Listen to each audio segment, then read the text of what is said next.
Hello, bonjour. Aujourd'hui, on va parler de la famille Hollande et Royal. Donc, on va parler de François Hollande et de son ex Ségolène Royal. Les deux géants de la politique viennent en effet d'être grands-parents pour la deuxième fois. En tout cas, du côté de son fils Thomas. Thomas Hollande, qui est déjà parent d'une petite Jeanne qui a vu le jour en 2019, vient de poster sur Twitter un message annonçant la naissance de son fils Noé. Il dit ceci: mon cœur chavire à nouveau. Je vous présente Noé, né le 21 janvier 2021, au beau milieu de l'après-midi.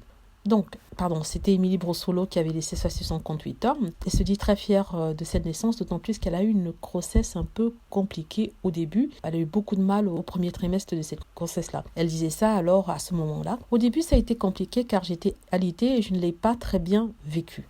Elle a aussi parlé de la dépression dans une postcard du nom de 9 mois dans lequel elle parlait de sa grossesse. Et aujourd'hui, elle dit qu'elle est très bien et qu'elle le vit mieux. C'est une deuxième grossesse moins intense et qu'elle le vit mieux que la première, même si les 3 premiers mois étaient assez difficiles. Donc sur la photo, on voit Émilie qui est superbe en fait, avec dans les bras son bébé, le petit Noé Hollande, qui est l'enfant qu'elle a eu avec le fils de François Hollande et Ségolène Royal. Il est avocat à la ville. Au départ, il était conseiller de son papa lors des différentes campagnes présidentielles. On apprend que c'est un papa très impliqué. Voici ce que sa belle dit.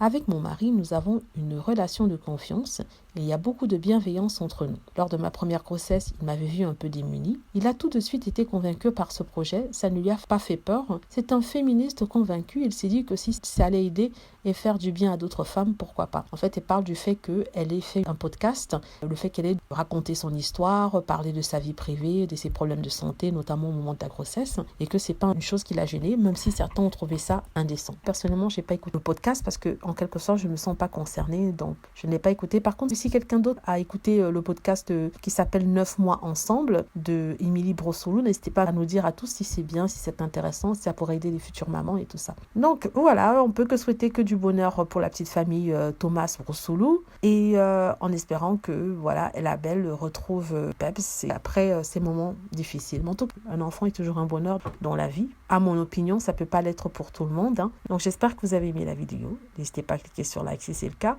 à vous abonner pour plus de vidéos et à cliquer sur la petite cloche afin d'être averti lorsque je poste une nouvelle vidéo. Merci.